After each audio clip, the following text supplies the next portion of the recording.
End of the believer's journey with God is that your life becomes in experience the manifestation of the glory of God. This is God's goal for every one of us.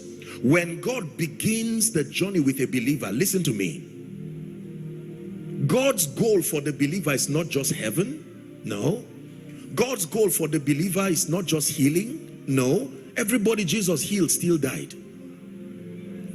God's goal for the believer, everybody who ate the bread still perished. They still were hungry. Are we together?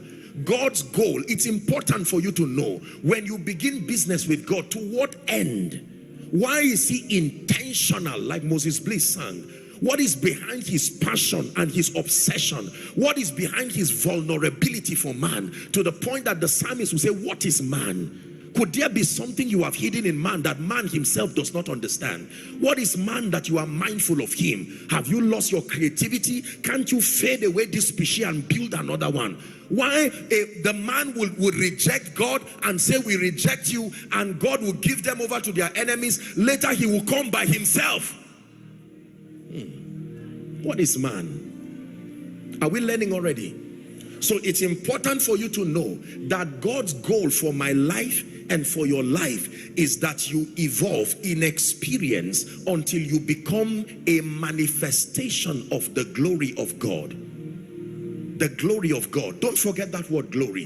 The glory of anything is a description of why that thing is admirable, why that thing is valuable. So when you talk about the glory of a thing, you have to break it to the various compositions.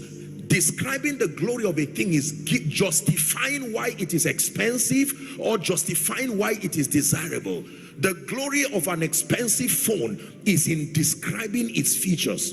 You have to tell us why that phone is 1 million, why it is 2 million, why is it not 100,000? So you begin to talk about the features like speed, you know, portability and other things. So when you talk about the glory of God, you are talking about all the compositions in God that makes him that glorious, that majestic, that wise. The glory of God is a compendium of his favor, his wisdom, his power. To really understand the glory of God, you have to break all of those facets of God and examine them as much as you can. And this is God's goal for the believer, that my life becomes a capture of the glory of God, manifested in his wisdom, manifested in his power, all of those dimensions. But there are three components that if they are missing in your life, we cannot say your life is carrying glory.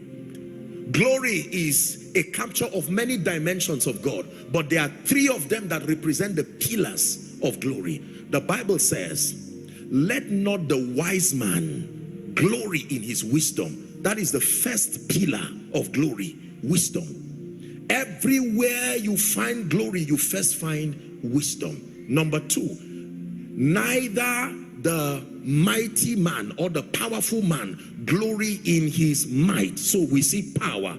And then the third is wealth, riches. Both from a secular standpoint and in the spirit.